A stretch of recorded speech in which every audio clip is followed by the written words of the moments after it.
परमेश्वर कबीर साहब जी महाराष्ट्र के पंढरपुर के पास एक आश्रम बनाकर सत्संग किया करते थे।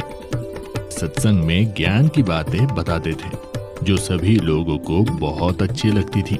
श्रद्धालु लोग कबीर साहिब जी के ज्ञान से प्रभावित होकर नाम दीक्षा लेकर भक्ति करने लगते थे। धीरे धीरे उनको भक्ति करने से बहुत से चमत्कार भी होते थे। कबीर साहब जी के सत्संग समागम में लोग बड़ी उमंग से आते थे।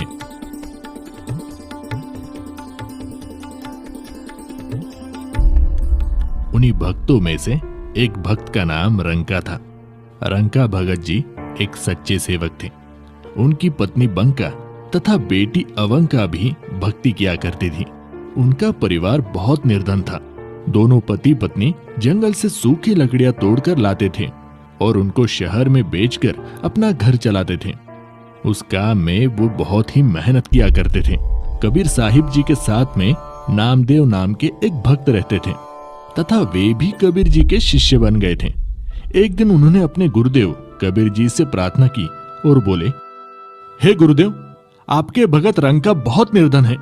ये जंगल से लकड़ियां तोड़ कर लाते हैं और उसको शहर में ले जाकर बेचते हैं। वहां से धन इनको प्राप्त होता है और उससे ये अपना गुजारा बड़ी मुश्किल से कर पाते हैं। इनका शरीर भी बहुत कमजोर हो गया है। पूरा दिन मेहनत करने में लगे रहते हैं, इसलिए भक्ति करने का समय भी बहुत ही कम मिलता है। इनको कुछ धन प्रदान कीजिए ताकि इनका निर्वाह ठीक से हो सके। कबीर साहिब जी ने कहा, भक्त नामदेव, मैंने इनको धन देने की बहुत बार कोशिश की, परंतु ये लेते ही नहीं। हे गुरुदेव, आप फिर से धन दीजिए, ये अब की बार अवश्य लेंगे। बड़े दुखी है दोनों। ठीक है बेटा, समय आने दो। एक दिन रंका और बंका रोजाना की तरह जंगल से लकड़ियां सिर पर लेकर आ रहे थे। जिस रास्ते से वे दोनों आ रहे थे तो कबीर जी अपने शिष्य नामदेव जी को साथ लेकर उसी रास्ते पर आ गए।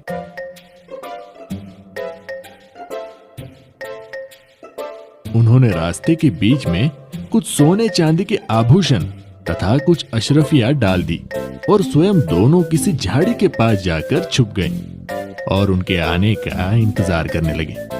कुछ देर बाद रंका लकड़ियां सिर पर लेकर आगे आगे चल रहा था। उनकी पत्नी बंका भी पीछे पीछे लकड़ियां लेकर आ रही थी। अचानक रंका की नजर नीचे पड़ी। उसने देखा कि सोने चांदी के आभूषण तथा अशरफियां पड़ी हुई है। अरे, इस घने जंगल में ये किसका धन गिर गया है? यहाँ तो कोई भी आसपास दिखाई नहीं दे रहा है। ये धन जिसका भी होगा, ऐसे हम प्रयोग भी नहीं कर सकते। लेकिन मेरी पत्नी मेरे पीछे पीछे आ रही है। कहीं उसकी नजर इन पर पड़ गई तो वो भक्ति में विचलित हो सकती है, क्योंकि स्त्री को आभूषण बहुत प्रिय होते हैं।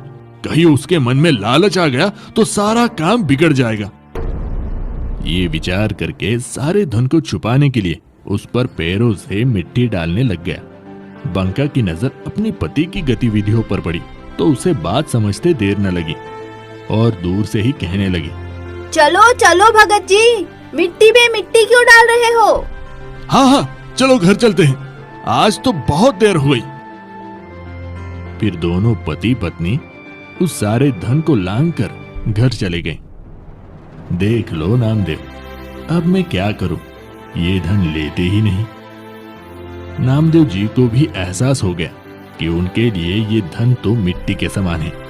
वास्तव में धन तो राम नाम की भक्ति का धन होता है जो कभी भी नष्ट नहीं होता। ये इतना निर्धन होते हुए भी भगवान के दिए में खुश थे। अपनी कोई इच्छा नहीं रखते, केवल भक्ति को आधार बनाकर अपनी जीवन यापन कर रहे हैं। ये वास्तव में परम भक्त हैं। कबीर साहिब जी कहते हैं, कबीरा सब जग निर्धना, धनवंता न कोय, धनवंता सोई जानियो, राम नाम धन होए।